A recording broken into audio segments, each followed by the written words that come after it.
Warahmatullahi wabarakatuh. Perkenalkan, nama saya Inas Dwi Prastiwi dengan NIM 255080400111002. Pada kesempatan kali ini, saya akan menyampaikan materi penyuluhan perikanan yang berjudul Budidaya Ikan Lele Sistem Bioflok untuk meningkatkan produktivitas dan keuntungan pembudidaya. Materi ini akan membahas tentang apa itu bioflok, bagaimana cara penerapannya dalam budidaya lele, serta apa saja keuntungan yang bisa diperoleh dari sistem tersebut. Seperti yang kita ketahui, kebutuhan masyarakat terhadap ikan konsumsi terus meningkat.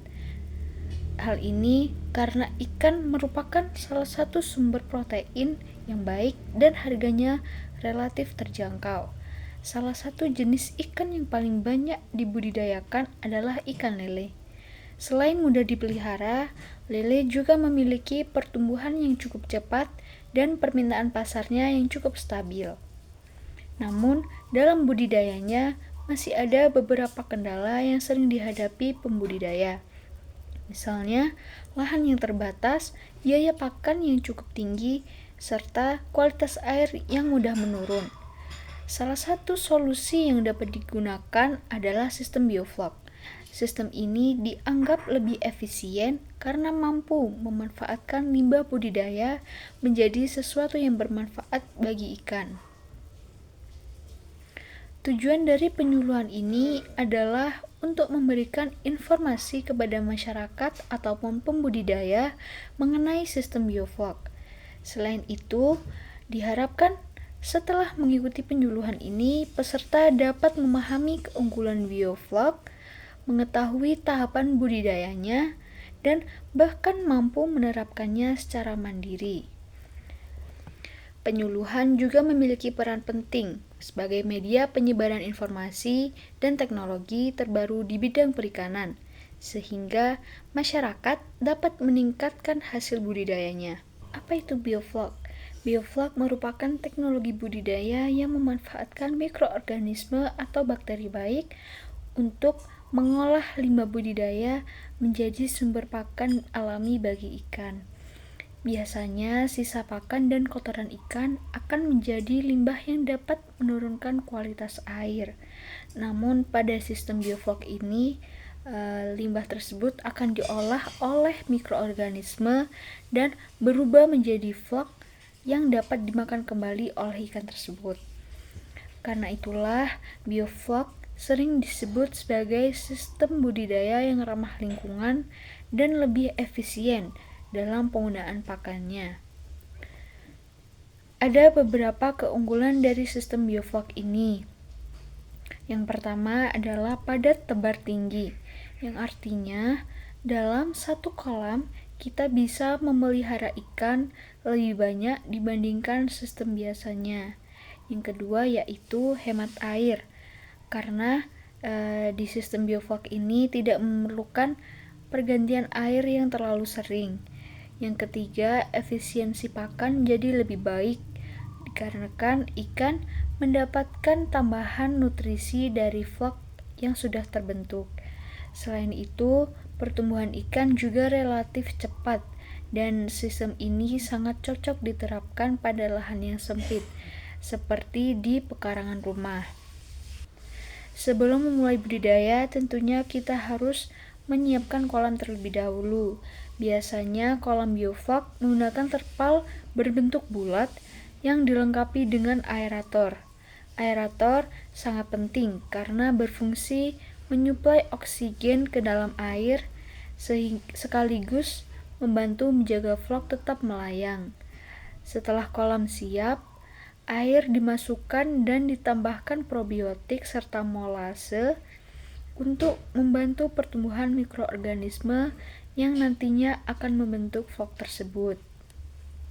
Setelah kolam siap, tahap berikutnya adalah mempersiapkan media air. Ketinggian air biasanya sekitar 80-100 cm. Kemudian ditambahkan probiotik dan molase sesuai dosis yang dianjurkan. Setelah itu, air didiamkan selama kurang lebih 1 minggu hingga vlog mulai terbentuk.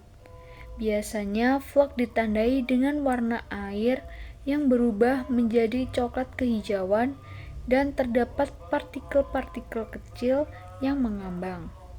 Faktor penting berikutnya adalah pemilihan benih. Benih yang digunakan harus sehat, aktif bergerak, serta ukurannya yang seragam dan bebas dari penyakit. Jika benih yang digunakan berkualitas baik, peluang keberhasilan budidaya juga akan semakin besar. Saat penebaran benih, sebaiknya dilakukan pada pagi atau sore hari agar ikan tidak mudah stres. Sebelum ditebar, benih juga perlu diadaptasikan terlebih dahulu dengan kondisi air kolam. Pakan merupakan salah satu faktor yang paling menentukan pertumbuhan ikan. Dalam sistem bioflok, meskipun ikan mendapatkan tambahan nutrisi dari vlog, pemberian pakan tetap harus dilakukan secara teratur. Gunakan pakan yang berkualitas dan berikan sekitar 3-4 kali sehari. Jumlah pakan harus disesuaikan dengan kebutuhan ikan agar tidak terjadi pemborosan dan tidak menurunkan kualitas air akibat sisa pakan yang menumpuk. Walaupun bioflok membantu menjaga kualitas air, pemantauan tetap harus dilakukan secara rutin. Beberapa parameter yang perlu diperhatikan yaitu suhu, pH, dan kadar oksigen terlarut.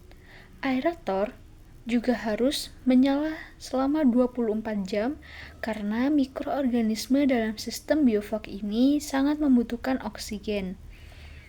Untuk mencegah penyakit, kita harus menggunakan benih yang sehat, menjaga kebersihan kolam dan peralatan, serta memberikan probiotik secara berkala. Setelah melewati masa pemeliharaan sekitar 2,5-3 bulan, ikan lele sudah dapat dipanen.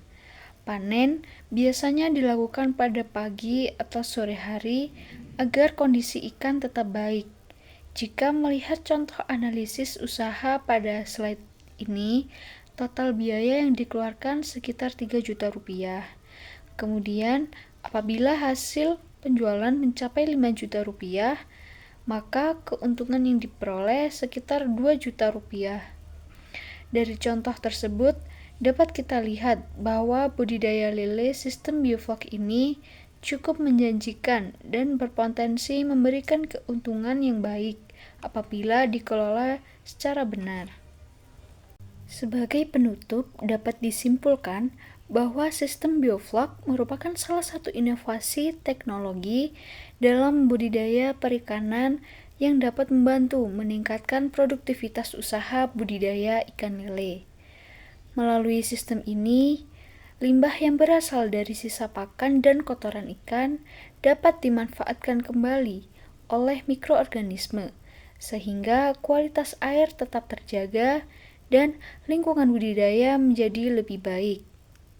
Selain itu, keberadaan vlog juga dapat menjadi sumber pakan tambahan bagi ikan, sehingga penggunaan pakan menjadi lebih efisien. Sistem bioflok memiliki berbagai keunggulan seperti mampu diterapkan pada lahan yang terbatas, menghemat penggunaan air, meningkatkan kepadatan tebar ikan, serta berpotensi meningkatkan pertumbuhan dan hasil produksi. Dengan berbagai keunggulan tersebut, sistem bioflok dapat menjadi solusi bagi pembudidaya yang ingin meningkatkan hasil usaha budidayanya. Namun demikian, keberhasilan budidaya dengan sistem bioflok tetap memerlukan pengelolaan yang baik. Pembudidaya harus memperhatikan kualitas air, pemberian pakan, pemilihan benih, serta perawatan kolam secara rutin agar ikan dapat tumbuh dengan optimal dan terhindar dari penyakit. Melalui penyuluhan ini, saya berharap masyarakat dan pembudidaya dapat lebih memahami pentingnya penerapan teknologi dalam bidang perikanan, khususnya sistem bioflok. Dengan pengetahuan dan keterampilan yang baik, Diharapkan produktivitas budidaya ikan lele ini dapat meningkat sehingga mampu memberikan keuntungan ekonomi yang lebih besar dan mendukung perkembangan sektor perikanan budidaya di Indonesia. Jadi, dapat dikatakan bahwa budidaya ikan lele sistem bioflok ini merupakan metode yang efektif, efisien, dan memiliki prospek yang sangat baik untuk dikembangkan baik dalam skala kecil maupun skala besar. Demikian materi penyuluhan perikanan mengenai budidaya ikan lele sistem bioflok yang dapat saya sampaikan. Semoga materi ini dapat menambah wawasan dan memberikan manfaat bagi kita semua, khususnya dalam bidang budidaya perikanan. Terima kasih atas perhatiannya. Wassalamualaikum warahmatullahi wabarakatuh.